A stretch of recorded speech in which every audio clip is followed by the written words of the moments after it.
Comment préparer son sac à dos d'expédition?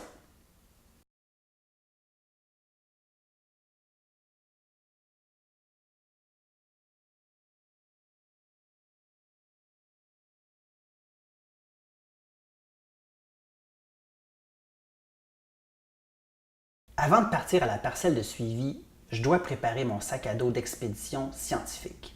Alors, j'apporte en tout premier lieu mon GPS. Parce que je ne suis pas tellement bon pour me repérer dans la toundra, alors j'apporte mon GPS et aussi mon calepin de notes dans lequel j'ai inscrit mes coordonnées GPS qui vont me permettre de me rendre à la parcelle. J'ai aussi téléchargé sur le site d'Avativut des cartes géographiques et des photos qui vont me permettre de m'orienter pour trouver ma parcelle. J'apporte avec moi la feuille de route de la mission Petit Fruit. J'apporte aussi ma liste de 50 quadras. C'est la liste des quadras qu'on a trouvés au hasard en classe avec les dés. Donc c'est cette liste-là qui va être ma référence pour trouver mes quadras à l'intérieur de ma parcelle. Évidemment, le but ici, c'est de cueillir des petits fruits dans un quadra.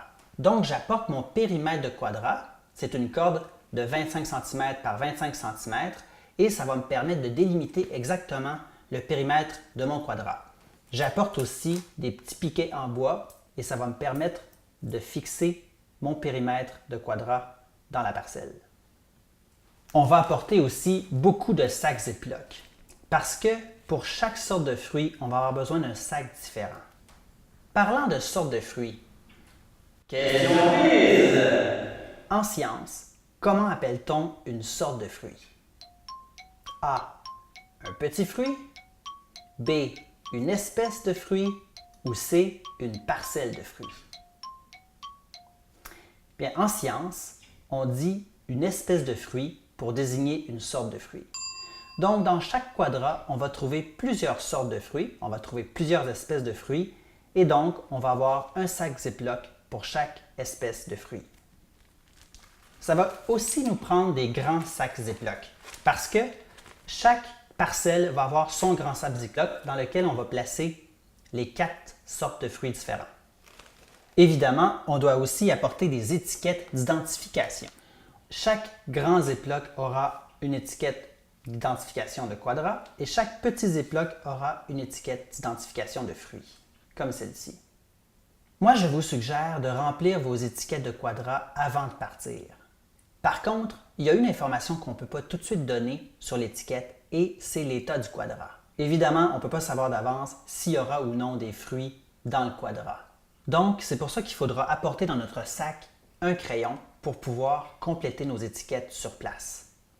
Et d'ailleurs, puisqu'il y a du vent et que je vais devoir prendre des photos de mes quadrats, j'apporte une pince à papier. Ça me permet de retenir l'étiquette en place. Moi, personnellement, je préfère cueillir avec un bol. Je trouve ça plus pratique. Je préfère cueillir dans un bol plutôt que de cueillir dans le sac directement. Alors, j'apporte aussi un bol pour cueillir. J'apporte aussi du chasse-moustique, parce que ça, parfois, ça peut être très pratique. J'apporte aussi des cordes graduées. Ces cordes-là vont me permettre de trouver facilement les quadras à l'intérieur de la parcelle. Sur chaque corde, il y a 20 étiquettes, de 1 à 20. Et ça va me permettre de trouver les X et les Y. Donc, il y a une corde pour les X et une corde pour les Y. Une fois arrivé au quadrat, avant de cueillir, je vais devoir prendre une photo du quadrat. Donc, j'apporte mon appareil photo, je m'assure que mes batteries sont rechargées et surtout que ma carte mémoire a été vidée. Quand je vais à la parcelle, j'apporte toujours un sac à ordures. Ça me permet de ramasser les déchets en chemin. Voilà, j'apporte de l'eau, une collation et bien sûr mon super chapeau d'expédition. Et j'apporte aussi mes super lunettes électroniques que je vais pouvoir utiliser pour repérer les petits fruits avec beaucoup plus de précision.